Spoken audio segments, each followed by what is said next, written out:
welcome to our YouTube channel. My name is Amanda. I've been in Nepal for over 7 years, and because my name is Amanda, and Amma, the first part of it, means mother, my friends right away, since they're half my age, call me Amma.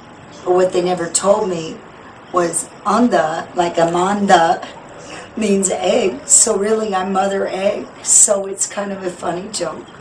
But I love Nepal more every day. What this YouTube channel is to be is basically to support my book. When I got here, I looked around and everything was so difficult, even though the people were so lovely and it was so beautiful and so inexpensive. I made so many mistakes, and even looking back, there was nobody to tell you any different. Lonely Planet or any of these expat blogs or whatever, they're traveling through. They just tell you what happened to them. And Nepal is a very experiential place. So what we hope to do is tell you the stuff that nobody else tells you. For example, how to order food, especially if you're hungry or you want something safe, if you're, your stomach is a little sensitive. What to do if you do start to feel stomach pangs, because it can happen, especially in Nepal. How to catch a bus to Pokhara. I know your trekking company will tell you how to do it, but sometimes they don't tell you things like you can catch the bus in Bhaktapur, safety tips about the bus, things like that. So those are the things I'm going to be covering. And also about tipping. I keep reading you're supposed to tip the taxi driver.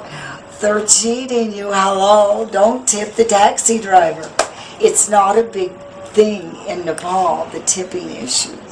So those are the kinds of things in our first video, because I do want you to stay safe, and that really is what this YouTube channel is about, is staying safe and getting the most out of Nepal.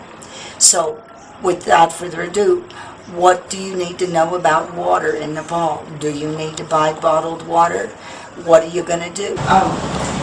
Susie and I are out to lunch in Kathmandu, and I noticed before we were leaving something that will be helpful for a lot of people. When you come to Nepal, you'll see a lot of the bottled water, the plastic bottles, all over. They're from 20 rupee to 75 if you buy it in a restaurant. But if they have blue jar, it's perfectly safe to drink it. In fact, you'll notice when you taste it, it tastes like reverse osmosis water, because that's what it is.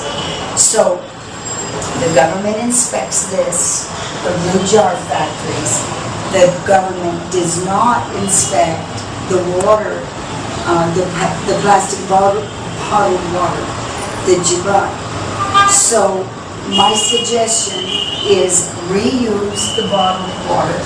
Ask when you go to a restaurant, may I refill? Can I get a fill up? And they're always happy to give you water. In fact, in the Hindu religion, giving someone water is a blessing. So it has a spiritual bump to it too. You do like it and subscribe. Thank you.